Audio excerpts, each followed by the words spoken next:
व्हीएसके वरती त्याची माहिती भरलेली नाही आणि व्हीएसके वरती नोंद केली जात नाही. सर्व क्षेत्रीय अधिकाऱ्यांनी आपापल्या क्षेत्रातल्या ज्या काही शाळा आहेत त्या शाळांना व्हीएसके वरती नोंद करावयाच्या सूचना द्या सक्ती आहे. आणि एमडीएम पोर्टलवर देखील त्याची नोंद होत नाहीये. एमडीएम पोर्टलवरती जर उपस्थिती नोंदवली गेली नाही तर तुम्हाला भाजीपाल्याचा आणि इंधन खर्च मिळणार नाही, हे लक्षात घ्या. त्याच्यामुळे दररोज एमडीएम वरती उपस्थितीची नोंद करणे आणि व्हीएसके वरती उपस्थिती नोंदवणे हे बंधनकारक आहे. पॅटचे जे काही मार्क आहेत ते व्हीएसके वरती पण भरावयाचे आहेत. दुसरं असं की स्टुडंट पोर्टल, सरळ पोर्टल जे आहे आणि युडायस पोर्टल या दोघांपैकी सरळ पोर्टल एकच पूर्ण करावायचं आहे. त्याच्या बाबतीतही मी वारंवार सूचना दिलेल्या आहेत. सरळ पोर्टलच्या आधारे संच मान्यता निर्गमित होणार आहे 30 सप्टेंबरच्या याच्यानुसार. त्याच्यामुळे आधार व्हॅलिडेशन वरती लक्ष केंद्रित करा. ज्या मुलांचं आधार व्हॅलिडेशन झालेलं नाही त्यांचे आधार व्हॅलिडेशन करून घेण्यासाठी त्या त्या शाळेतील शिक्षकांनी प्रयत्न करायचे आहेत. आणि ज्या विद्यार्थ्यांच्या आधार व्हॅलिडेशनना प्रॉब्लेम येतात त्यांच्या याद्या मला द्यायला सांगितल्या. वारंवार तुम्ही देत नाहीयेत याद्या. तहसीलदार साहेबांकडे जाऊन विनंती करा.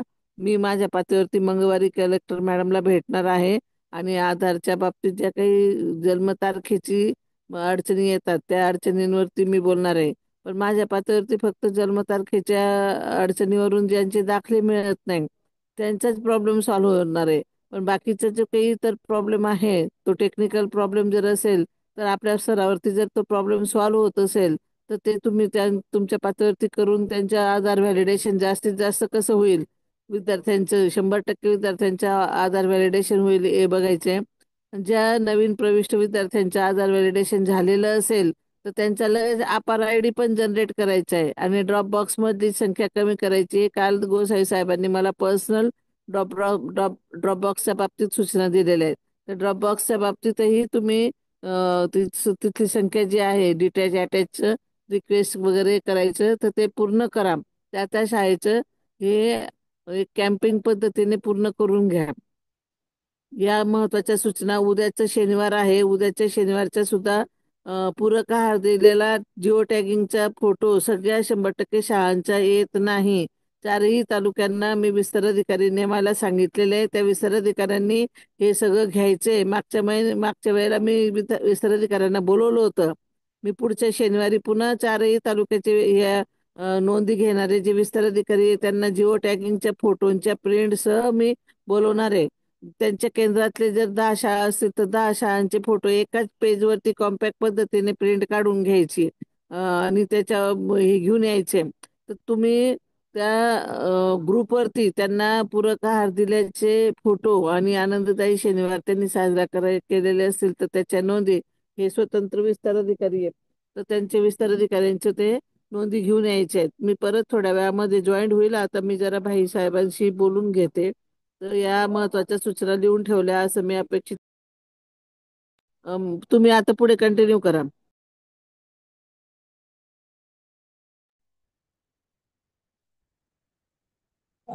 सगळ्यांचं पुन्हा स्वागत. जिल्हा शिक्षण परवा 30 जिल्हा ऑगस्ट शिक्षण मागोपर्यंत मागवणारे हॅलो, करून टाकले त्याच्यात आपले माईक अनम्यूट करा बरं.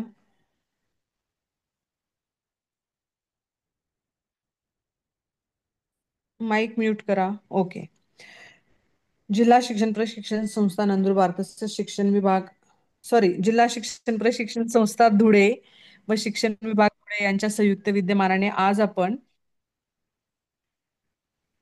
निपुण महाराष्ट्र अभियानाअंतर्गत शालेय विद्यार्थ्यांची पायाभूत साक्षरता व संख्याज्ञान क्षमता पुनर्चाचणीबाबत आपण झूम सभेचं आयोजन केलेलं आहे. तुम्हाला सगळ्यांपर्यंत गटापर्यंत एक पत्र आलेलं आहे बघा. ते पत्र तुम्ही 20 ऑगस्टचं माननीय संचालक राहुल रेखावार साहेब यांचं पत्र तुम्ही डेफिनेटली वाचलं असेल आणि तुमच्या लक्षात आलं असेल की सर्व पर्यवेक्षक यंत्रणेला आपल्याला FLN बाबत पुनर्चाचणी घ्यायची. हॅलो, आवाज येतोय सर? येतोय मॅडम. आवाज येतोय ना? येतोय येतोय. तर माईकच तिला म्यूट करून द्या सर, म्हणजे मग आपल्याला डिस्टर्बन्स होणार नाही. मी माझं अनम्यूट करून घेईल.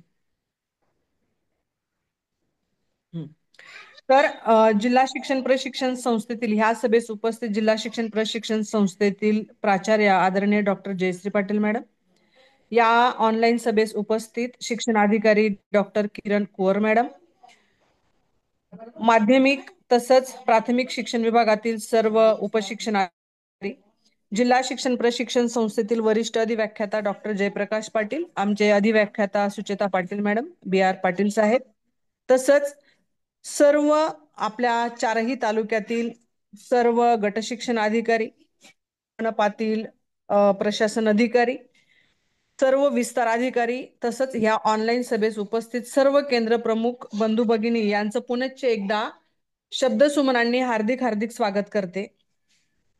खरं तर आज सुट्टीचा दिवस आहे, तरी देखील टाइम बाउंड शेड्यूल असल्यामुळे आज ही मीटिंग घेणं फार गरजेचं होतं.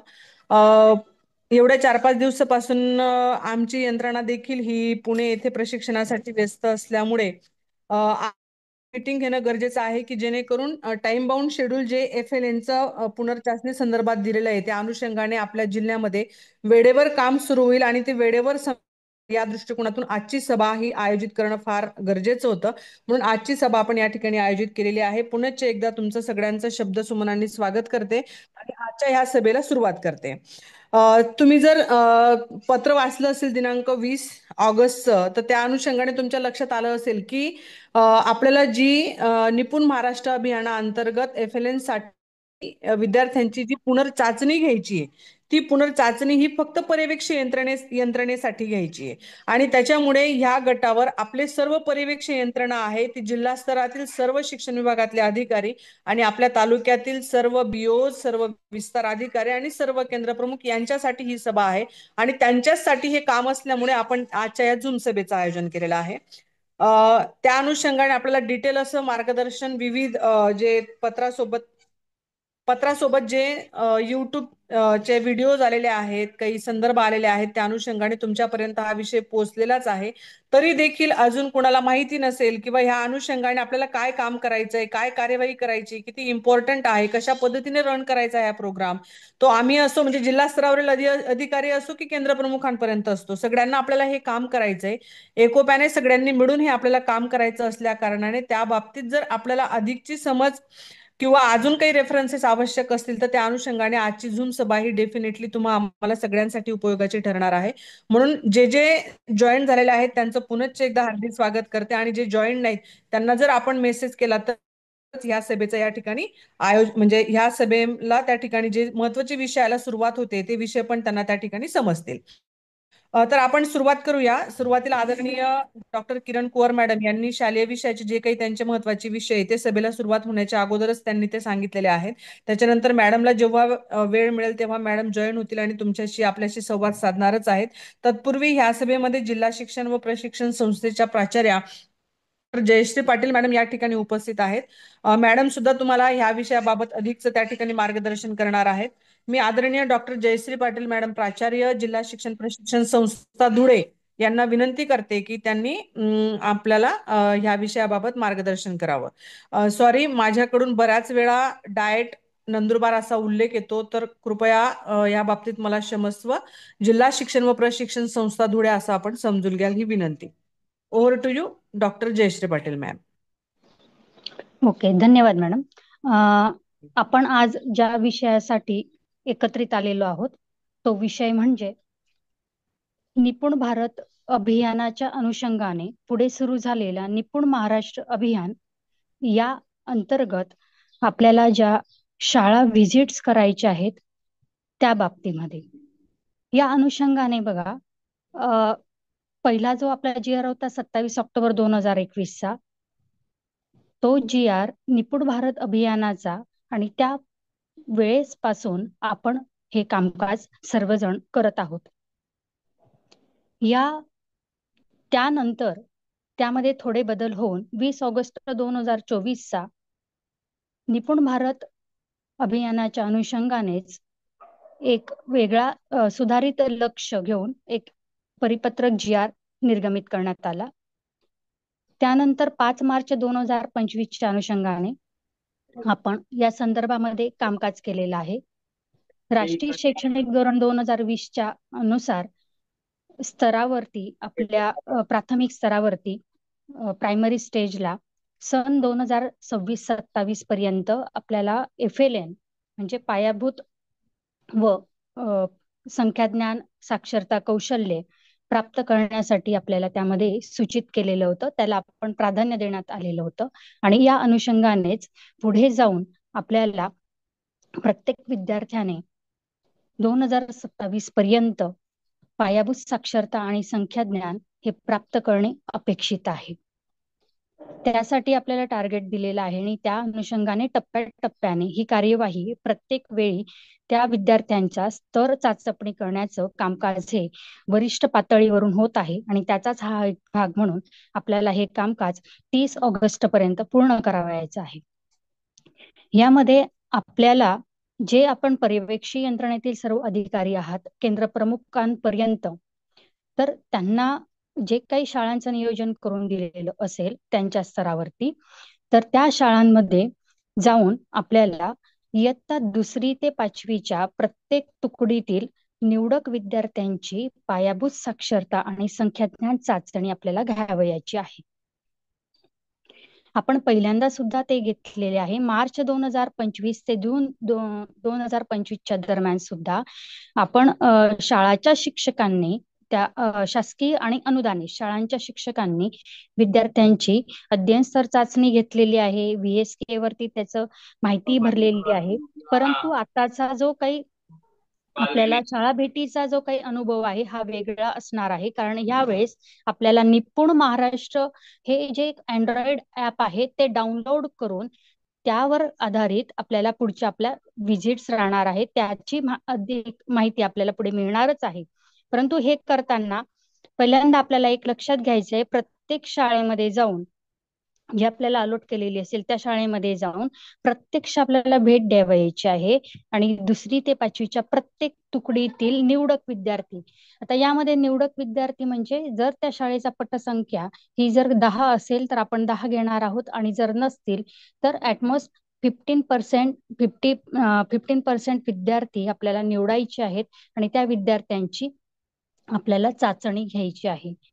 भाषा आणि गणिताच्या संदर्भामध्ये या दोन्ही बाबतीत आपल्याला लक्षपूर्वक कामकाज करावायचं आहे. हे करत असताना अँड्रॉइड ऍपच्या मदतीने आपल्याकडे अँड्रॉइड फोन जर नसेल तर आपण इतरांचा मोबाईल सुद्धा वापरून आपला मोबाईल क्रमांक त्यामध्ये यूज करून आपल्याला लॉग इन करता येणार आहे. आणि हे लॉग इन करण्यासाठी आपण सर्व पर्यवेक्षी यंत्रणेने आधीच जे सर्व शिक्षण विभागाने जे काही आपले नंबर्स वरिष्ठ पातळीवरती या संदर्भामध्ये पाठवलेले असतील तेच नंबर आपल्याला यूज करून आपल्याला हा निपुण महाराष्ट्र ऍप मध्ये लॉग इन करावयाचं आहे आणि त्या ठिकाणी तुम्हाला OTP येईल आणि लॉग इन आपल्याला करता येणार आहे.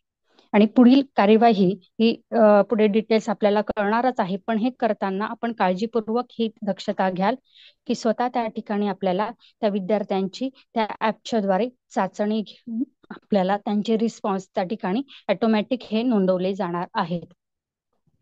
हा विद्यार्थी निवडताना सुद्धा आपल्याला आपल्या त्या पातळीवरती ती निवड रॅन्डमली आपल्याला करावयाची आहे. 25 विद्यार्थी असतील तर रॅन्डमली आपण त्याचे 15 विद्यार्थी तरी आपण त्या ठिकाणी निवडणार आहोत ॲटमोस्ट. त्या ठिकाणी जे काही आहे कमीत कमी जास्तीत जास्त 10 विद्यार्थी हे त्या ठिकाणी पटसंख्या असली पाहिजे.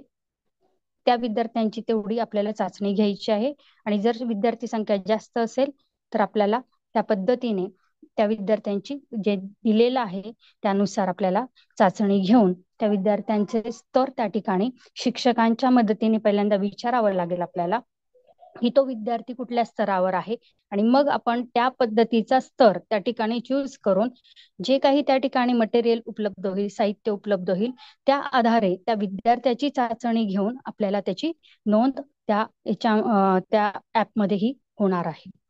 म्हणजे ह्या वेळेस आपल्याला खूप केअरफुली व्यवस्थित काम करायचं आहे. हा डेटा कायमसाठी वरती वरिष्ठ पातळीवरती हा जतन राहणार आहे, सेव्ह राहणार आहे की जेणेकरून तो विद्यार्थी त्या विशिष्ट स्तरावर आहे हे त्या ठिकाणी वरच्या स्तराला सुद्धा वरील जे आपले शिक्षण आयुक्त कार्यालय असेल, SCRT असेल किंवा शालेय शिक्षण विभाग असतील वरिष्ठ जे अधिकारी आहेत त्यांच्यापर्यंत हा डेटा जाणार आहे. त्यामुळे आपल्याला हे सर्व कामकाज काळजीपूर्वक करावयाचं आहे.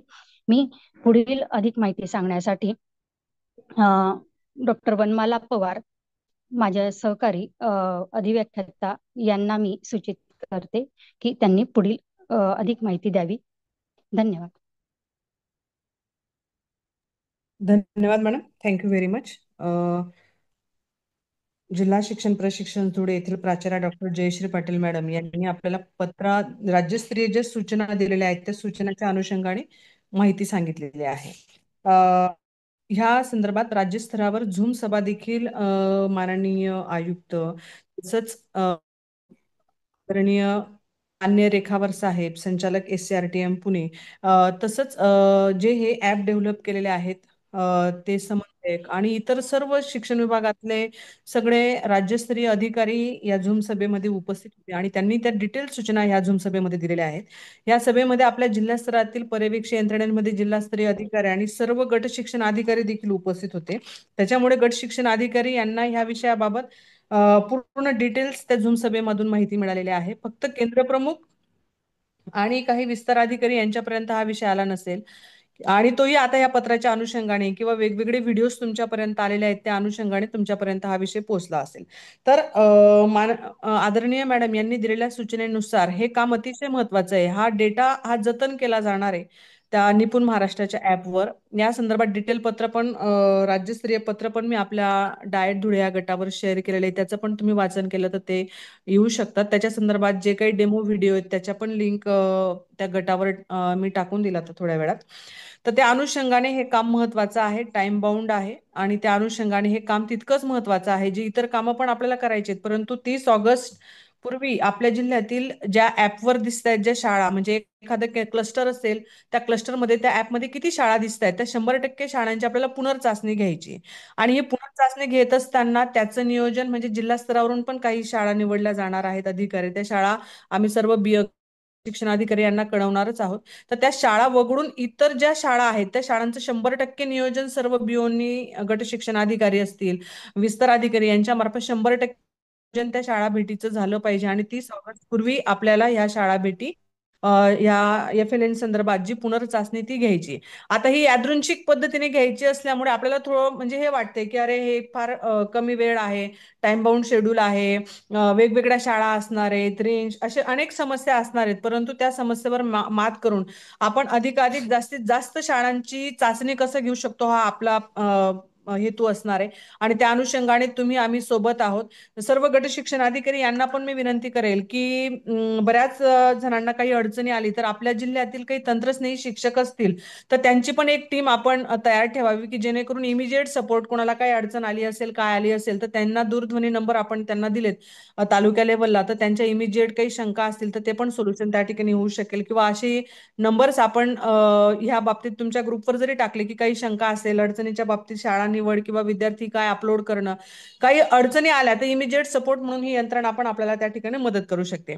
फारसं कठीण काहीच नाही याच्यामध्ये. सगळे जर डेमो व्हिडिओ आपण पाहिल्यात आता इथे पण आपण तंत्रस्नेही शिक्षक आदरणीय सुनील जाधव सर हे आपल्याला त्या ऍपच्या माध्यमातून मार्गदर्शन करणारच आहेत की कशा पद्धतीने ऍप इन्स्टॉल करायचं आहे, कशा पद्धतीने ती चाचणी घ्यायची, कशा पद्धतीने शाळांची निवड करायची आहे, कशा पद्धतीने शाळांची निवड केल्यानंतर कुठल्या वर्गाची चाचणी घ्यायची आहे, तिथे कशा पद्धतीने विद्यार्थी दिसतील, आपल्याला सिलेक्ट कसं करायचंय की ऑटोमॅटिकली त्या ठिकाणी सिलेक्ट होणार आहेत. अशा सर्व शंका ज्या माझ्या पण मनात आहेत तुमच्या पण मनात आहेत अशा सर्व शंकांचं निरसन हे डेमो व्हिडिओ आहेत ते बघून त्या ठिकाणी होऊ शकतं.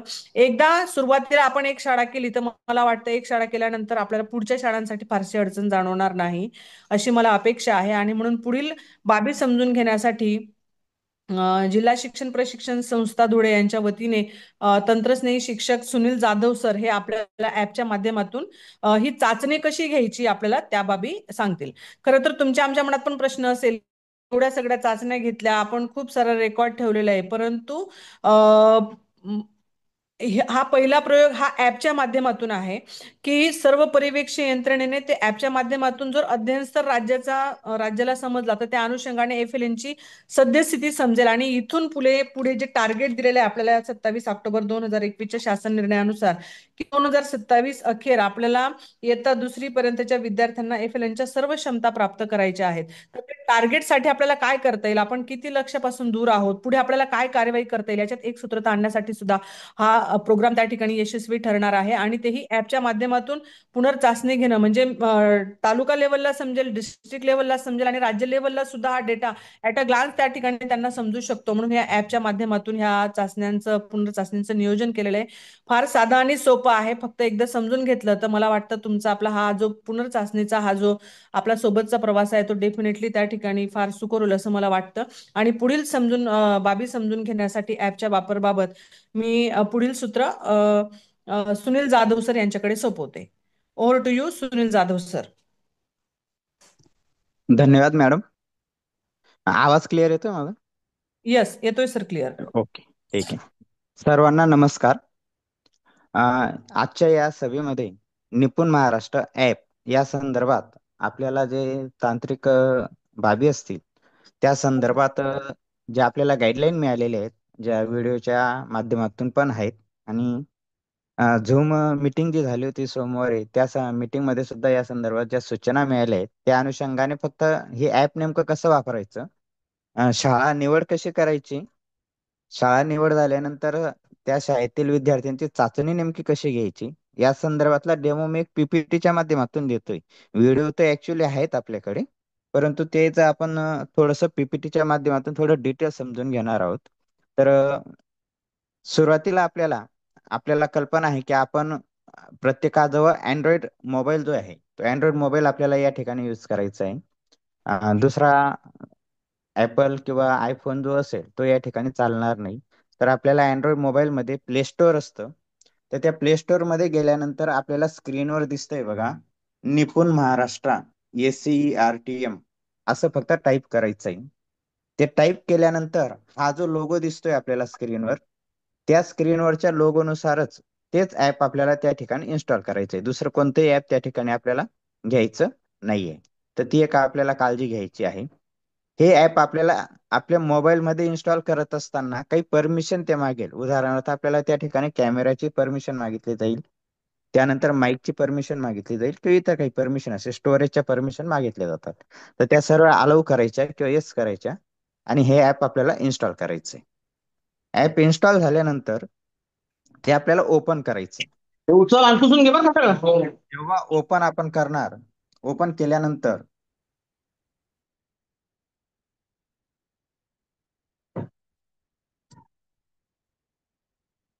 जेव्हा हे ऍप आपल्या अशा डेस्कटॉपला म्हणजे आपल्या मोबाईलच्या स्क्रीनला येईल आणि ते ऍप आपण ओपन केल्यानंतर आपल्या समोर अशा पद्धतीची स्क्रीन येणार आहे.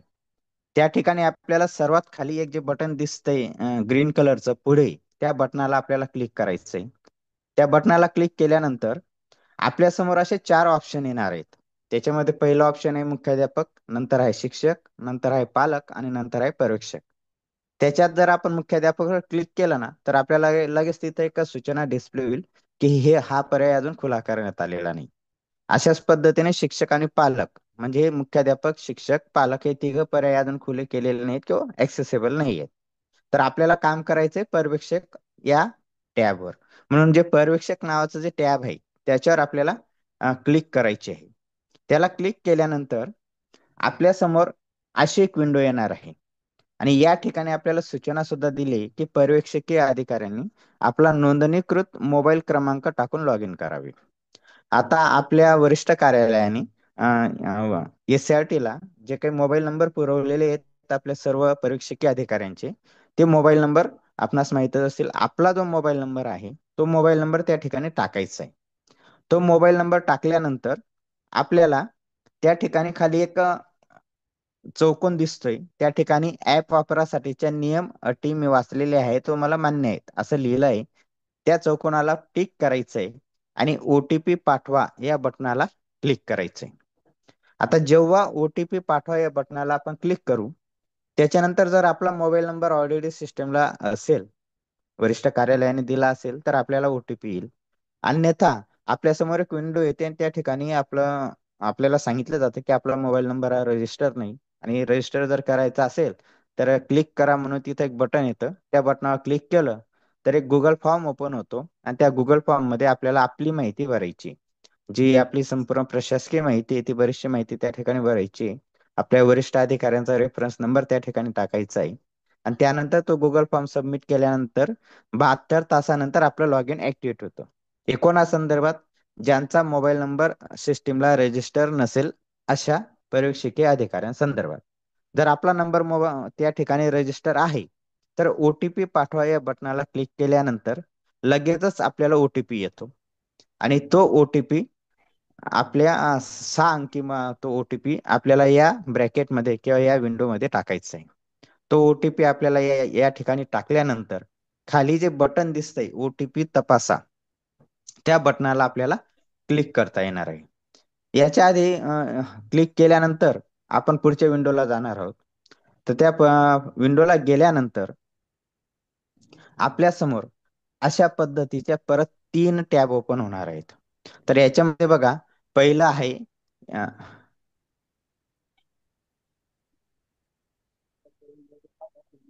या ठिकाणी एआय द्वारे वाचन सराव हे एक ऑप्शन आहे.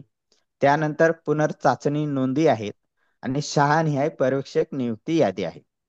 तर आपल्याला एक पर्यवेक्षकीय अधिकारी म्हणून, केंद्र प्रमुख विस्तार अधिकारी म्हणून आपल्याला ज्या टॅबवर काम करायचं आहे ती टॅब आहे पुनर्चाचणी नोंदी. आपल्याला पुनर्चाचणी नोंदी या टॅबला आपल्याला क्लिक करायचं आहे, आणि क्लिक केल्यानंतर आपल्या समोर अशा पद्धतीने एक विंडो येणार आहे. या विंडोमध्ये जर कधी आपण व्यवस्थित पाहिलं तर आपल्याला असं दिसून येईल की इथं जिथं चौकोन केला आहे बघा पिंक कलरच्या बॉर्डरने, त्या ठिकाणी 2 ऑप्शन आहेत. चाचणीसाठी शाळा निवडा, आणि त्याच्या उजव्या बाजूला आहे पर्यवेक्षकीय चाचणी घ्या. पहिलं जे ऑप्शन आहे ना, चाचणीसाठी शाळा निवडा, हे ऑप्शनवर आधी सुरुवातीला आपल्याला काम करायचंय. मग याच्यासाठी आपल्याला नेमकं काय करायचंय की आपल्याला वरिष्ठ स्तरावरून ज्या शाळा नेमून दिलेल्या असतील त्या शाळा आपल्याला या विंडोमधून निवडता येणार आहेत. नंतर त्या निवडलेल्या शाळांना भेटी देऊन आपल्याला त्या निवडक विद्यार्थ्यांची चाचणी घ्यायची, आणि एका वेळी एकाच शाळेची चाचणी आपल्याला घेता येणार आहे. म्हणजे वन युजर या ठिकाणी ऍक्सेसेबल आहे. असं होणार नाही की एका वेळेस म्हणजे एकाच दिवशी किंवा एकाच टाइमला, समजा सकाळी 11 वाजले त्याच वेळेस आपण दुसऱ्या शाळेत पण एका मोबाईलला लॉग इन करून दुसऱ्या शाळेमध्ये पण एका मोबाईलला लॉग इन करू, असं होणार नाही. ती सिस्टीम इथं आहे, एका वेळेस एकच शाळा इथं ऍक्टिव्हेट होते. आता शाळा आपल्याला या ठिकाणी कशी निवडायची ते बघा. खालील बाबी निवडा. या ठिकाणी सर्वात आधी दिनांक असते, ते दिनांक आपल्याला निवडायची. त्याच्यानंतर आपल्याला आपला जिल्हा निवडायचा आहे. जिल्हा निवडल्यानंतर आपल्याला त्या ठिकाणी आपला तालुका निवडायचा आहे, आणि तालुका निवडल्यानंतर आपल्याला आपलं केंद्र निवडायचे. एवढ्या 4 ब्रॅकेट किंवा या 4 ड्रॉपडाऊन आपण निवडल्यानंतर आपल्या समोर आपण जे आपलं केंद्र निवडलेलं असेल त्या केंद्रातील शाळांची यादी त्या ठिकाणी डिस्प्ले होणार आहे. मग आपल्याला जी शाळा अलॉट झालेली असेल ती शाळा आपल्याला त्या यादीमधून सिलेक्ट करायची. शाळेचं नाव आणि युडायस क्रमांक त्या ठिकाणी आहे. काही युडायसच्या सिस्टीमला अशाही काही शाळा आहेत की त्या ठिकाणी शाळेचं पूर्ण नाव येत नाही, फक्त झेडपी स्कूल असं येतं. तर युडायस वरून आपल्याला आपली ती शाळा आयडेंटिफाय करून घ्यायची. मग जी शाळा आपण घेणार आहोत की जी शाळा आपण निवडणार आहोत त्या शाळेला आपण क्लिक केल्यानंतर आपल्या समोर अशा प्रकारची विंडो येईल. समजा मी एका शाळेला क्लिक केलं तर ती क्लिक केल्यानंतर आपल्या समोर अशी विंडो येणार आहे. तिथं स्पष्ट लिहिलेलं असेल पर्यवेक्षकीय चाचणीसाठी खालील शाळा आपल्याला निवडायची आहे का, ही कन्फर्मेशन विंडो आहे. शाळेचं नाव असेल, युडायस क्रमांक असेल, आणि तिचं लोकेशन म्हणजे जिल्हा तालुका केंद्र. हे एकदा शाळा जर कधी आपण ही निवडायची असेल तर युडायस क्रमांक शाळेचं नाव खात्री करा आणि जतन करा या बटनावर आपल्याला क्लिक करायचे. समजा जर कधी चूक झाली असेल आपल्याने काही शाळा निवडत असताना तर मागे जा या बटनावर आपण क्लिक केलं तर पुन्हा आपण त्या यादीच्या ऑप्शनला जाऊ आणि तिथून आपल्याला हवी ती शाळा निवडता येईल. एकदा जतन करा या बटनावर क्लिक केलं की त्याच्यानंतर मग आपल्या यादीमध्ये ती शाळा ऍड होईल. या ठिकाणी बघा आपल्याला एक शाळा ऍड झालेली दिसते, विद्या मंदिर जुलेवाडी. आता समजा एक शाळा निवडली गेली, म्हणजे जतन पण झाली, आणि नंतर माझ्या लक्षात आलं की ही शाळा मला नको आहे, की ही शाळा माझ्याने चुकीने निवडली गेली, तर आपल्याला समोर असं एक डिलीटचं बटन पण दिसतंय. त्या डिलीटच्या बटनाला क्लिक केलं तर ती शाळा डिलीट पण करता येईल. पण ही केव्हा करता येईल? सद्यस्थितीमध्ये जे स्टेटस दिसतंय ते पेंडिंग आहे. पेंडिंग जर कधी स्टेटस असेल तरच ते डिलीट होईल. इन प्रोग्रेस मध्ये कधी गेली, इन प्रोग्रेस म्हणजे काय, की काही मुलांची चाचणी घेतली गेली, काही मुलांची बाकी आहे, अशी स्थिती असेल तर ती शाळा डिलीट होणार नाही. किंवा कम्प्लिटेड झालेली असेल तर ती शाळा डिलीट होणार नाही. म्हणजे स्टेटस किंवा सद्यस्थिती पेंडिंग असेल तरच ती शाळा आपल्याला त्या ठिकाणाहून डिलीट ही करता येणार आहे. म्हणून शाळा निवडत असताना आपल्याला वरिष्ठ स्तरावरून ज्या शाळा नेमून दिलेल्या असतील त्याच शाळांची आपल्याला या ठिकाणी निवड करायची आहे. आता अशा पद्धतीने जेवढ्याही आपल्याला शाळा निवड दिलेल्या असतील, अलॉट केलेल्या असतील, त्या वन टाइम आपण एकदा सिलेक्ट करून घ्यायच्या किंवा त्या निवडून घ्यायच्या. या निवडल्याने काय होईल, की आता समजा ही विद्या मंदिर जुलेवाडी शाळा मी निवडलेली आहे, आणि माझे जे सहकारी दुसरे परीक्षकीय यंत्रणा आहेत ते पण त्यांच्या मोबाईलच्या लॉग इनला गेलेत, आणि शाळा निवडत असताना त्यांना जर कधी विद्या मंदिर जुलेवाडी हवी असेल तर त्यांना ती दिसणार नाही किंवा ती लॉक असेल, कारण ती ऑलरेडी मी इकडं माझ्या लॉग इनला लॉक करून घेतलेली आहे. मी एकदा लॉक केली तर ती दुसऱ्याला लॉक करता येणार नाही. म्हणून आधी सर्वांनी, जसंही तुम्हाला वरिष्ठ स्तरावरून जिल्हा स्तरावरून घेतलेल्या शाळांची यादी मिळेल, ती शाळांची यादी वगळून आपल्याला आपल्या स्तरावरून किंवा आपल्या वरिष्ठ अधिकाऱ्यांकडून ज्या शाळा अलॉट केलेल्या असतील त्या शाळा आधी आपल्याला लॉक करून घ्यायच्या आहेत, म्हणजे शाळा निवडून घ्यायच्या आहेत आधी. असं करू नका की मी आज ह्या शाळेत जातो तेव्हाच ती शाळा निवडतो. असं केलं ना तर आपलं स्टेटस हे पेंडिंग दिसतं, शाळा निवडल्या गेलेल्या नाही जिल्ह्याच्या असं दिसेल. म्हणून आधी शाळा आज उद्यामध्ये निवडून घेणं गरजेचं राहील, जेणेकरून सर्व शाळा आपल्या लॉक होतील आणि वरिष्ठ स्तरावर पण आपली प्रोग्रेस दिसेल की सर्व शाळा हे अलॉट झालेल्या आहेत परीक्षकीय यंत्रणेला. तर आपलं पहिलं काम असेल, चाचणीसाठी शाळा निवडा. जेवढ्या शाळा आपल्याला अलॉट झाल्या असतील त्या शाळा आपल्याला निवडून घ्यायच्या आहेत. निवडून घेतल्यानंतर मग आता आपल्याला दुसरं ऑप्शन दिसतंय, पर्यवेक्षकीय चाचणी घ्या. उजव्या बाजूला निळ्या कलर मध्ये पर्यवेक्षकीय चाचणी घ्या हे ऑप्शन दिसतंय, बाणाने दाखवलेले. त्याला क्लिक केल्यावर आपण ज्या शाळा निवडलेल्या आहेत ना त्या सर्व शाळांची यादी आपल्याला त्या ठिकाणी डिस्प्ले होईल. जसं आता इथं ही एक शाळा निवडलेली आहे, विद्या मंदिर जुलेवाडी, तर ती शाळा निवडलेली, तर त्या त्या शाळांची आपल्याला इथं यादी दिसणार आहे. त्या शाळेच्या नावावर जेव्हा आपण क्लिक करू तेव्हा आपल्याला त्या शाळेमधील माध्यम, वर्ग, तुकडी, नंतर एकूण संख्या आणि झालेल्या नोंदी अशा कॉलम मध्ये माहिती दिसणार आहे.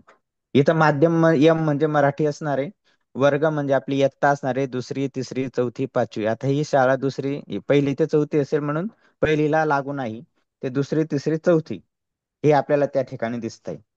त्यानंतर तुकडींची संख्या दिसणार आहे आणि नंतर विद्यार्थी संख्या दिसणार आहे. आता इथं एक सूचना दिली आहे बघा, प्रत्येक तुकडीतील 15% किंवा किमान 10 विद्यार्थी यापैकी जे जास्त असेल तेवढे, अथवा 10 पेक्षा कमी पटसंख्या असल्यास सर्व विद्यार्थ्यांची चाचणी घेण्यात यावी. म्हणजे एक उदाहरण घ्या, दुसरीचा वर्ग आहे, त्या वर्गात 10 पेक्षा कमी पटसंख्या असेल ना ते सर्व विद्यार्थ्यांची चाचणी होईल. 10 पेक्षा जास्त असतील विद्यार्थी, 10 पेक्षा जास्त असेल, आता समजा 75च्या वर जर कधी असेल तर 15% लागू होतं, तेव्हा ते 15% म्हणजे 11-12 अशी संख्या येणार आहे. आणि जर 75 पेक्षा कमी पटसंख्या असेल त्या शाळेची तर आपल्याला 10 विद्यार्थी हे त्या ठिकाणी निवडायचे आहेत आणि त्यांची चाचणी घ्यायची. त्यांची संख्या सुद्धा आपल्याला त्या ठिकाणी दिसते. मग आता प्रश्न हा पडेल की हे 10 विद्यार्थी निवडायचे कसे? तर हे 10 विद्यार्थी आपल्याला सिस्टीमच निवडून देणार आहे. त्याचा आपल्याला काही करायचं नाहीये की आपण निवडत बसायचे नाहीत. आपल्याला सिस्टीमच ते 10 विद्यार्थी निवडून देणार आहे, किंवा जो रेशो असेल त्या पद्धतीने निवडून देणार आहे. तर जेव्हा आपण समजा आता एक वर्ग आहे त्या वर्गावर मी क्लिक केलं, तर क्लिक केल्यानंतर वर्ग तिसरीवर मी क्लिक केलं, तुकडी एक आहे, 1 नंबरची तुकडी, तर त्या तुकडीमध्ये जेवढे विद्यार्थी या परीक्षेसाठी निवडलेले आहेत त्यांची नावं सरळ क्रमांक सह, त्याला आपण स्टुडंट आय डी म्हणतो, त्या स्टुडंट आय डी सह त्या विद्यार्थ्यांची नावं त्या ठिकाणी आपल्याला दिसतील. विद्यार्थ्याचं नाव आहे, सरळ क्रमांक आहे, खाली 4 टॅब दिसत आहेत, वाचन, लेखन, संख्याज्ञान, संख्यांवरील क्रिया, असं शॉर्टकट मध्ये दिलेलं आहे. हे विद्यार्थी निवडीपर्यंत आपलं आलं, हे आपल्याला सिस्टम निवडून देणार आहे. आता समजा मला एका विद्यार्थ्याची आता चाचणी घ्यायची, इथून मेन काम आपलं सुरू होतं. आता पहिली विद्यार्थिनी संस्कृती दळवी, तिची मला चाचणी घ्यायची. तिच्या नावावर मी जेव्हा क्लिक करेल ना, तर खाली अशा पद्धतीने एक ड्रॉपडाऊन ओपन होणार आहे. वाचन, लेखन, संख्याज्ञान आणि संख्यांवरील क्रिया. मग आता प्रत्येक जी चाचणी घ्यायची आहे, त्याच्यासमोर चाचणी घ्या असं नावाचं बटन आहे. आता पहिली चाचणी आपल्याला घ्यायची समजा वाचन, तर चाचणी घ्या या बटनाला आपण क्लिक करणार आणि क्लिक केल्यानंतर आपल्या समोर त्या मुलीचं नाव दिसेल, स्तराचं नाव दिसेल आणि त्या इयत्ता तिसरीसाठी 5 मार्च 2025च्या JR मधील परिशिष्टानुसार मराठी वाचनासाठी जेवढे स्तर आहेत त्या सर्व स्तरांची यादी त्या ठिकाणी डिस्प्ले होईल. मग या ठिकाणी आपल्याला काय करायचंय की जे संबंधित वर्ग शिक्षक आहेत, ज्यांनी 30 जून पर्यंत आपला FLN चा प्रोग्राम होता, 30 जूनला त्यांनी त्या विद्यार्थ्यांचा अध्ययन निश्चित केला असेल की तो संबंधित विद्यार्थी कोणत्या स्तरावर आहे. तो स्तर संबंधित शिक्षकांना विचारायचा आणि त्या यादीमधून तो स्तर निवडायचा आहे. तो स्तर निवडल्यानंतर आता या ठिकाणी समजा आपण 6 नंबरचा स्तर निवडला संस्कृती दळवी या विद्यार्थिनीचा, तर स्तर काय आहे? परिचित मजकुरातील 2 ते 3 सोप्या शब्दांनी तयार झालेली लहान वाक्य वाचतो, हा स्तर आहे इयत्ता 3 ते 5वीचा वाचनाचा. तर त्याच्यासाठी जे मजकूर आहे तो मजकूर आपल्याला मोबाईलवरच दिसणार आहे. म्हणजे हे ऍपच आपल्याला ते मजकूर देणार आहे. आपल्याला ते कुठे शोधायचं नाही किंवा पुस्तक काढायचं नाहीये. आता मोबाईलच्या स्क्रीनवर हे जे दिसत आहेत, हे जे वाक्य दिसत आहेत, हे त्या विद्यार्थिनीला आपल्याला वाचायला लावायचे. आता बघा तो मजकूर दिसतोय, अचानक पाऊस पडला, फळाला कीड लागली आणि खाली बघा माईक वर क्लिक करून दिलेला मजकूर मोठ्याने वाचा असं सूचना दिली आणि खाली माईकचं चिन्ह दिलेलं आहे. जेव्हा त्या माईकच्या चिन्हाला आपण क्लिक करू तेव्हा तो माईक चालू होणार आहे. मग आपल्याला काय करायचंय, विद्यार्थिनीला आपल्या सोबत शेजारी बोलवायचं आहे, तिच्या जवळ हा मोबाईल द्यायचा आहे, तिला ते बघायला लावायचं स्क्रीनवर आणि माईक चालू करून द्यायचंय. माईक चालू केला की त्या मुलीला बोलायला लावायचंय. पहिले 3 सेकंद थांबायचंय आणि 3 सेकंदानंतर बोलायला लावायचंय. हे 3 सेकंद का थांबतं? ते जे ऍप आहे ना ते थोडस आजूबाजूचा जो आवाज आहे ना, डिस्टर्बन्स जास्त आहे किंवा काय, याचं जरा एक अवलोकन करतं. जर डिस्टर्बन्स जास्त असेल ना, तिथं आपल्याला लगेच सूचना येईल की आजूबाजूला डिस्टर्बन्स आहे किंवा गोंधळ जास्त आहे, तर तो गोंधळ थोडा कमी करा, जेणेकरून ते रेकॉर्डिंग व्यवस्थित होईल. तर 3 सेकंदानंतर त्या विद्यार्थिनीला त्या स्क्रीनवरचं वाचायला लावायचंय. त्या विद्यार्थिनीने वाचलं बरोबर. वाचल्यानंतर माईक बंद करायचा. माईक बंद केला की लगेच आपल्याला अशा पद्धतीने एक विंडो येईल. एक खाली हिरव्या कलरचं बटन आहे, त्या बटनावर जर आपण क्लिक केलं तर विद्यार्थिनीने जे वाचलंय ना ते आपल्याला ऐकायला मिळेल. मला जर वाटलं की विद्यार्थिनीने अचूक वाचलेलं आहे तर काही हरकत नाही, पण मला वाटलं की विद्यार्थिनी चुकली आहे आणि मला वाटतंय की ती पुन्हा व्यवस्थित वाचू शकते, तर आपण पुन्हा रेकॉर्ड करा हे जे बटन आहे ऑरेंज कलरचं, त्याच्यावर आपण क्लिक करायचं. पुन्हा 3 सेकंद थांबायचं आणि 3 सेकंदानंतर तिला वाचायला लावायचं. पुन्हा वाचल्यानंतर माईक स्टॉप करायचा, पुन्हा ही विंडो येणार. पण जर कधी तिने वाचलेलं योग्य असेल तर पडताळणीसाठी पाठवा या बटनावर आपल्याला क्लिक करायचंय. पडताळणीसाठी पाठवा या बटनावर आपण क्लिक केल्यानंतर हा सर्व डेटा तिने जे वाचलेला आहे ते रेकॉर्डिंग ऍप मध्ये जाईल, त्याचं अनालिसिस होईल आणि अनालिसिस झाल्यानंतर आपल्या समोर अशा पद्धतीने त्याचं संपूर्ण विश्लेषण येणारे, अनालिसिस येणारे. मूळ मजकूर काय होता? अचानक पाऊस पडला, फळाला कीड लागली आणि विद्यार्थ्याने वाचलेला मजकूर. समजा एखादा शब्द जरी किंवा विद्यार्थी चुकला असेल वाचताना, तर त्याने जसा वाचला आहे त्याच पद्धतीने या ठिकाणी ते विद्यार्थ्याने वाचलेला मजकूर या हेडिंग मध्ये येणार आहे. जर शब्द चुकला असेल, काही चुकलं असेल, ते त्या ठिकाणी तसं ते देणार आहे. मग तिथं आपल्याला खाली अनालिसिस आहे, वाचनाचा स्तर कोणता आहे, तर स्तर 6 आहे. वाचनाचा वेग वर्ड पर मिनिट, म्हणजे एका मिनिटामध्ये किती शब्द वाचू शकते, हा स्पीड सुद्धा काढला गेलेला आहे, तिथं 46 आलेला आहे. आणि त्याच्यानंतर वाचनाची अचूकता 100% म्हटलेली. आता जर कधी एखाद्या विद्यार्थ्याची वाचनाची अचूकता ही 80%पेक्षा कमी आली तर तो स्तर निश्चित होणार नाही. त्याच्यासाठी आपल्याला काय करावं लागेल, पुन्हा ती ऍप आपल्याला देईल की आपण पुन्हा नवीन रेकॉर्डिंग वर जायचंय, पुन्हा स्तर नवीन निवडायचा आहे. मग आता स्तर 6 आहे, 6 स्तरावरती विद्यार्थ्यांनी 80% पोहोचली नाही. मग आता आपल्याला काय करावं लागेल, स्तर 5 घ्यावा लागेल. पुन्हा स्तर 5 निवडायचा. स्तर 5 मध्ये जे काही असेल कंटेंट ते कंटेंट स्क्रीनवर दिसेल, त्या विद्यार्थ्याला वाचायला लावायचं, पुन्हा तीच प्रोसेस करायची. म्हणून आधी खात्री करून घ्यायची, जेव्हा आपण ते आदल्या स्क्रीनवर बघितलं होतं ते एक बटन, हिरो बटन, की तिने अचूक वाचलं आहे की नाही, तर या पडताळणीसाठी पाठवायचं आहे. ही वाचनाची अचूकता किमान 80% असं आपल्याला निर्धारित केली. 80% अचूकता असेल तर तो स्तर त्या विद्यार्थ्याने प्राप्त केला असं म्हटलं गेलेलं आहे. चुकीचा अतिरिक्त वाचलेला मजकूर, त्याचे काउंटिंग तिथं असेल. योग्य वाचलेला मजकूर 6 शब्द होते, 6 योग्य वाचले. काही वाचले नसतील, न वाचलेला मूळ मजकूर, ते सुद्धा त्या ठिकाणी येणार. हे सर्व अनालिसिस पाहिल्यानंतर आपण जतन करा या बटनावर क्लिक करायचं, म्हणजे हा स्तर तिचा निश्चित होईल. जतन करा या बटनावर क्लिक करू तेव्हा पुन्हा एकदा आपल्याला कन्फर्मेशन विंडो येईल की एकदा स्तर जतन केल्यावर परत बदल करता येणार नाही. म्हणून ही बाब आपल्याला लक्षात घ्यायचे. एकदा स्तर निश्चित केला विद्यार्थ्याचा तर तो आपल्याला बदलता येणार नाही. जर बदलायचं असेल ते मागे जा म्हणून हे बटन आहे, पुन्हा स्तर आपल्याला वेगळा मागचा निवडता येईल आणि त्याच्यावरून आपल्याला त्याच्या स्तर निश्चिती करता येईल.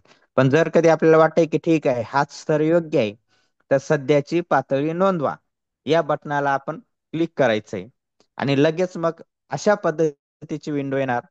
आणि तिथं बघा आता वाचनासमोर स्तर 6 हा आता आपला निश्चित झालेला आहे. म्हणजे ही वाचनाची चाचणी झाली त्या एका विद्यार्थिनीची. आता राहिले 3 लेखन.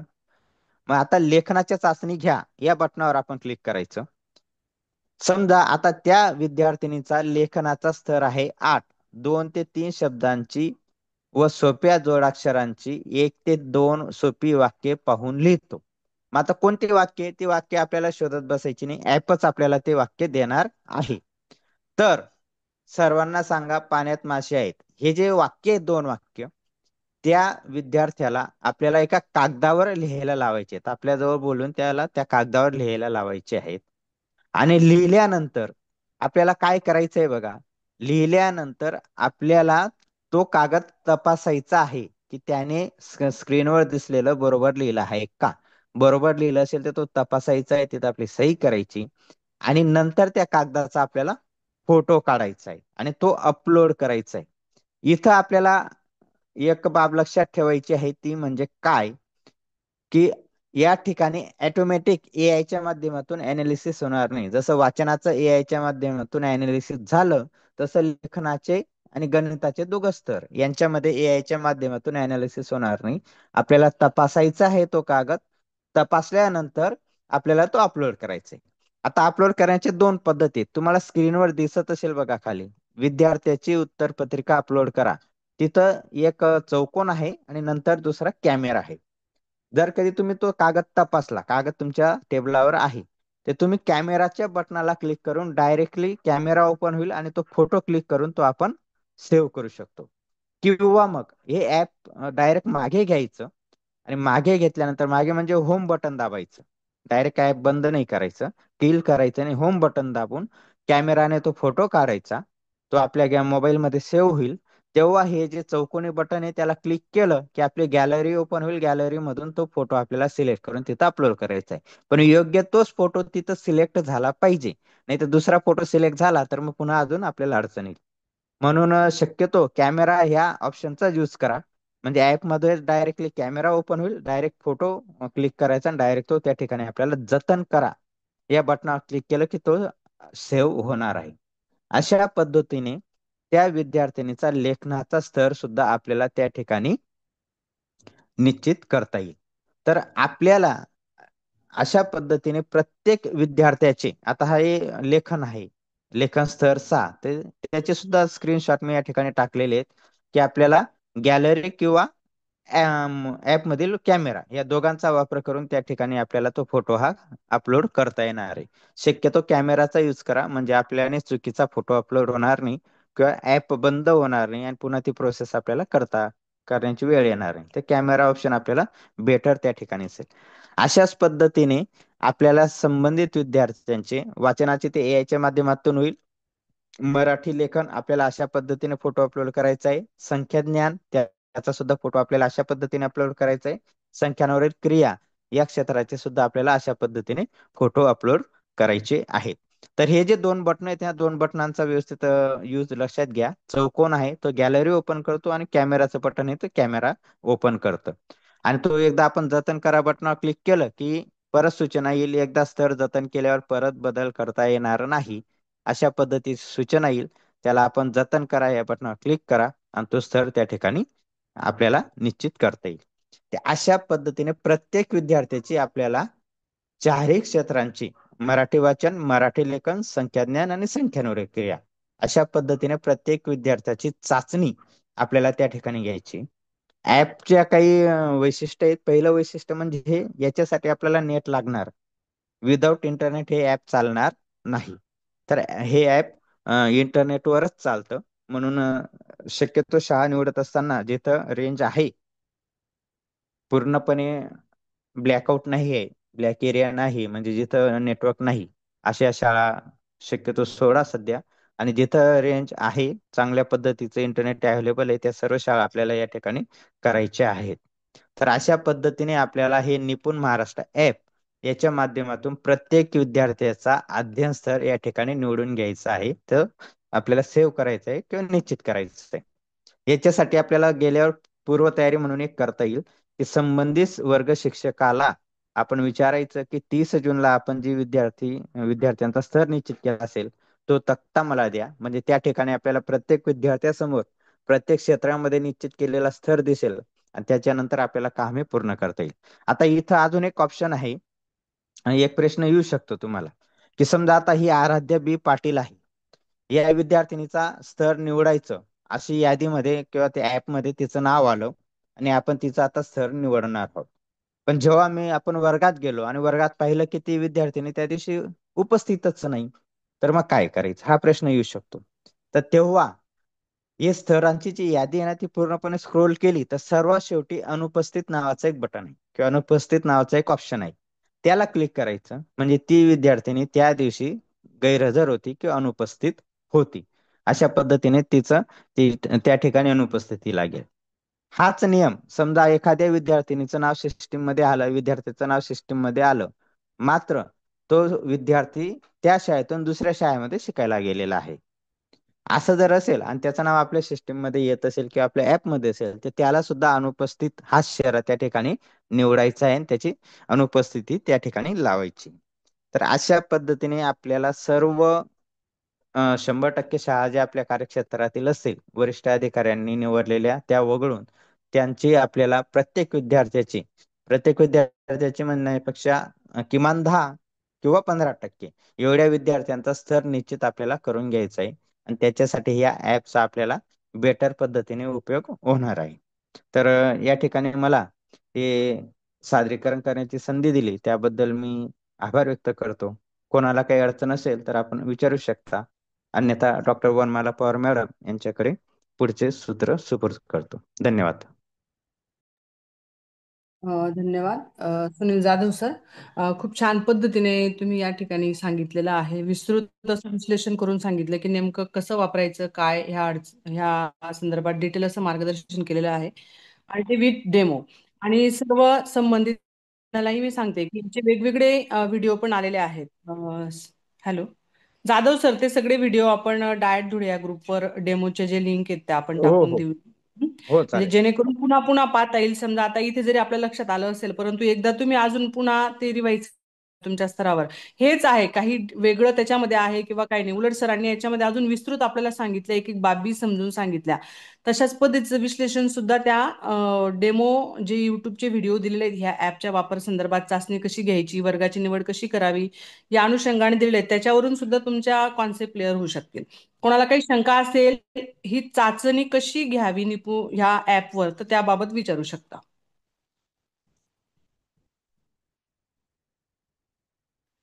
सरांनी एक शब्द सांगितला होता बघा की जिथे इंटरनेट आहे आणि त्याच शाळांची निवड करा, परंतु संबंधित पत्रामध्ये 100% शाळा आपल्याला करायच्या आहेत. 100% शाळा करायच्या आहेत. जर तुम्हाला तुमच्या कार्यक्षेत्रामध्ये अशी अडचण येत असेल तर सुरुवातीला म्हणजे सरांचा उद्देश हा आहे की तुम्हाला अशा शाळांची निवड करा की अगोदर जिथे नेट कनेक्टिव्हिटी आहे, म्हणजे आपल्याला अनुभव पण येऊन जाईल आणि कशा पद्धतीने चाचणी घ्यायची याची आयडिया पण येईल. परंतु 100% शाळांची चाचणी करायची. जर अशा काही शाळा असतील की जिथे रेंजच नाही, तर अशांच्या संदर्भात इमिजिएट सपोर्ट म्हणून विस्तार अधिकारी आहेत, गट शिक्षण अधिकारी यांच्याशी संवाद साधा आणि ती चाचणी कशी घेऊ शकतात याबाबत त्यांच्याकडनं पण तुम्ही मार्गदर्शन घेऊ शकता. किंवा गशीय किंवा विस्तार अधिकारी आपण सर्व समन्वयातून याच्यातून कसं करता येईल हे पण आपण मार्ग काढू शकतो. आलं लक्षात? तर कोणाला काही शंका आहे का, ही चाचणी कशी घ्यावी या संदर्भात, तर विचारू शकता. त्या अनुषंगाने आहे. हॅलो जाधव नाहीतर मग सर. आपण पुढे. हॅलो. मॅडम मला एक विचारायचंय जाधव सरांना. बोला. जाधव सर आवाज येतोय? येतोय मॅडम, येतोय येतोय मॅडम. क्लिअर, बोला ना. हा सर, 100% शाळा म्हणजे साधारणतः किती शाळा येतील? आता आपल्या कार्यक्षेत्रामध्ये जेवढे असतील तेवढ्या. हॅलो. बरं, आणि एका हॅलो दिवसाला मॅडम, एकच शाळा करायची आहे का? आपल्या आपल्या कॅपॅसिटीवर आहे मॅडम. आपण 2 पण करू शकता, 1 पण करू शकता.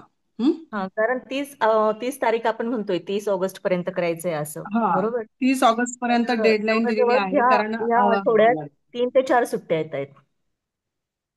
2 दिवस सुट्ट्या आहे ना, तर पुढच्या आठवड्यात आता. हम्म. हा, मग आणि आता उद्या पण वेळ आहे, त्याच्यामुळे आज मीटिंग घेण्याचा उद्देश हाच आहे मॅडम. सर्व परिवीक्षण यंत्रणेला पण हेच मला सांगायचे की आज मीटिंग तात्कालिक घेण्याचा उद्देश हा आहे की उद्याचा पण एक दिवस मिळतोय आपल्याला, तर उद्या पण एखादी शाळा आपली होऊ शकते या विषयाच्या अनुषंगाने. त्याच्यामुळे तो विषय आहे एक, म्हणून आजची मीटिंग घेतली आपण. आणि पुढच्या आठवड्यात पण 2 दिवस सुट्ट्या येत आहेत, म्हणजे आजचा दिवस उद्याचा दिवस गृहीत धरला तर 5 दिवस आपल्याला येत आहेत. मॅडम उद्याची शाळा सकाळची आहे आणि आनंदाई शिक्षण येतं परत त्यामध्ये. आणि पुन्हा स्क्वॅप्स येत आहे, त्याचं काय? हा, उद्या हे तर बघा, शक्य नाही ना. मॅडम ऐका, स्कॉपच्या बाबतीत त्यांनी असं सूचना दिल्या तर राज्यस्तरावरून जर स्कॉपच्या शाळा भेटी असतील ना, तर त्याच शाळा पण तुम्ही याच्यामध्ये घेऊ शकतात, निपुणच्या याच्यामध्ये व्हिजिटला. हा प्रश्न राज्यावर पण उपस्थित झाला होता की त्याच शाळा पण तुम्ही निपुणमध्ये त्या घेतल्या तर अजून बेटर होईल. ती शाळाच घ्यायची बुवा असं त्यांना म्हणायचंय, बेटर होऊन जाईल म्हणजे त्यांचं हे होऊन जाईल बुवा असं, वेगळी न घेता. नाही, आता ह्या ज्या निपुणच्या शाळा आहेत मॅडम, ह्या आपल्या क्षेत्रातल्याच आहेत ना, आमच्या केंद्रातल्या ज्या आहेत त्याच शाळा घ्यायच्या आहे यस, ना.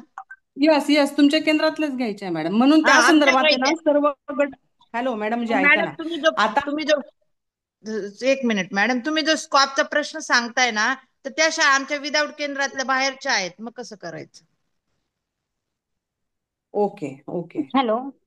हा हा हा हा मॅडम, मी प्रॉब्लेम बोलते. येतो मॅडम. एक मिनिट. हा, बोला मॅडम. हॅलो, या संदर्भामध्ये गट शिक्षणाधिकारी यांना आपण निर्देश दिलेले आहेत.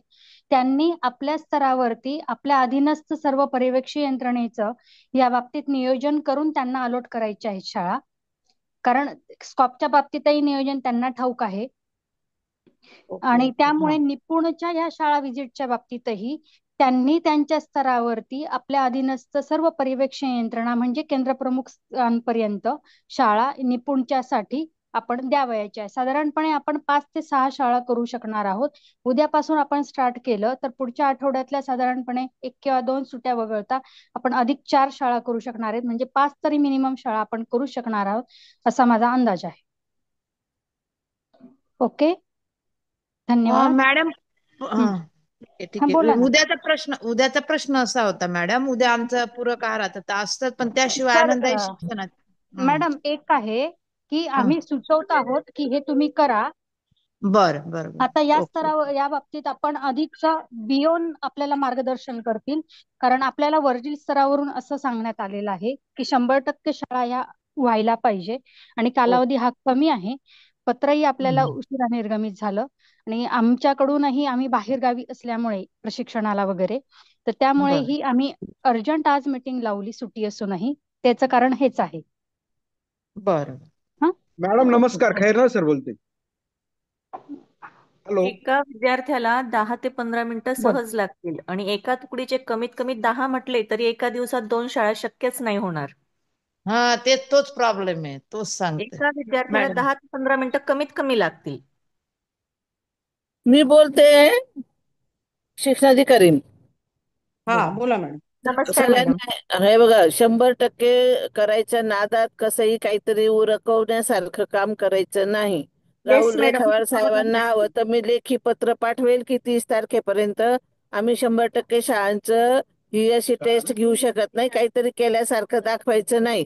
खरोखर व्यवस्थित करायचं, आपल्याला ही बेसलाईन राहील आणि ह्या डेटावरती आपण पुढच्या प्रोग्राम अध्ययन स्तर निश्चिती याच्यानुसारच करणार आहोत.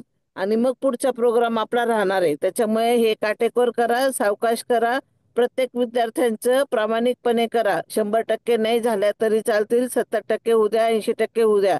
हा, पण काटेकोर काम करा, कारण ही बेस लाईन आपण पकडणार आहोत.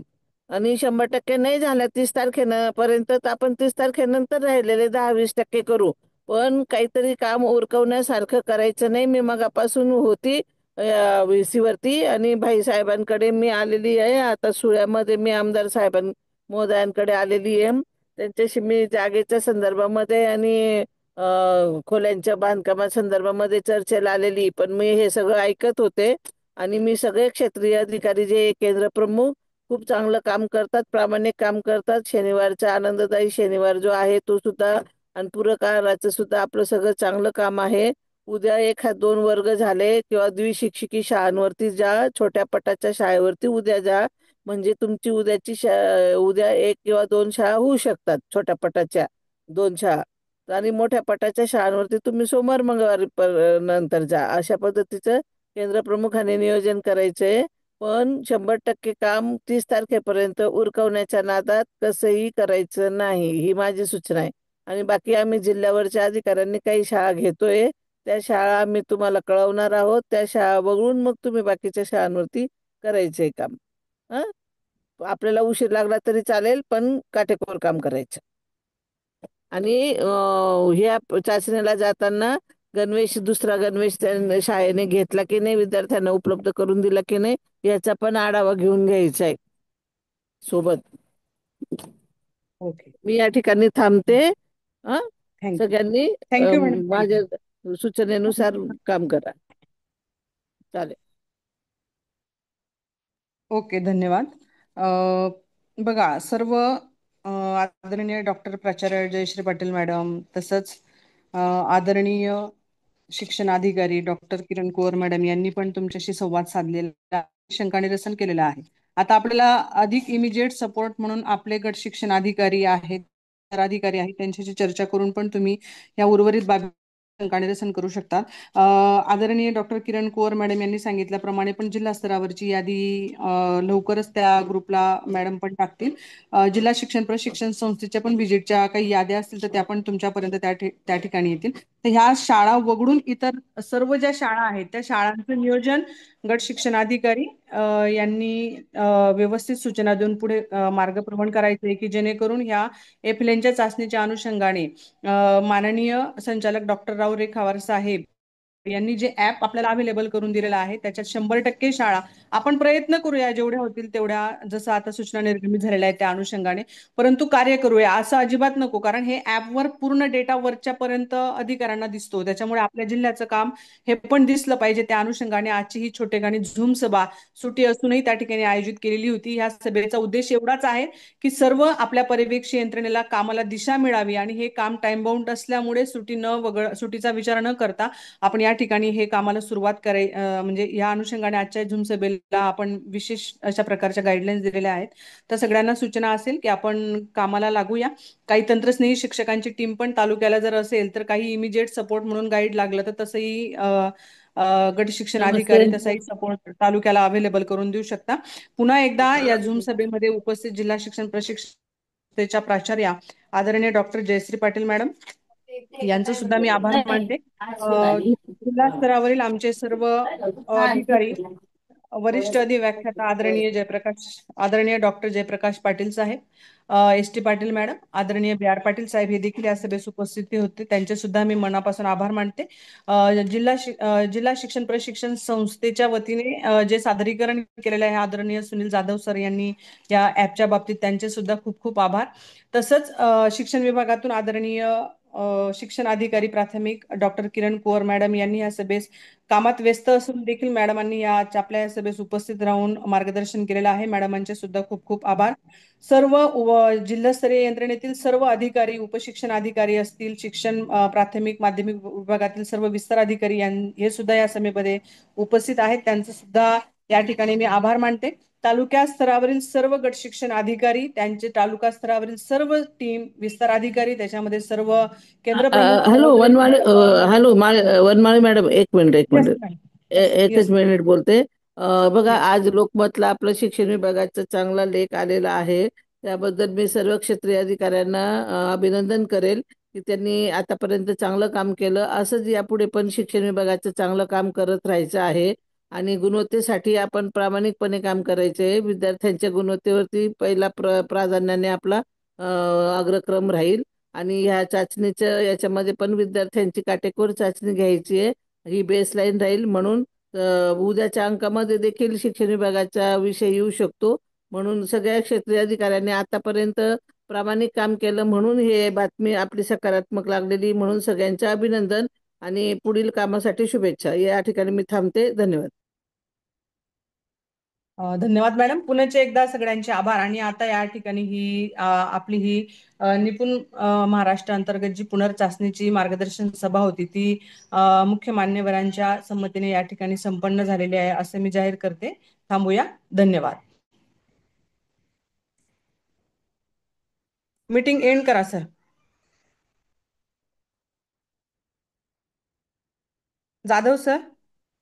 हो. हा.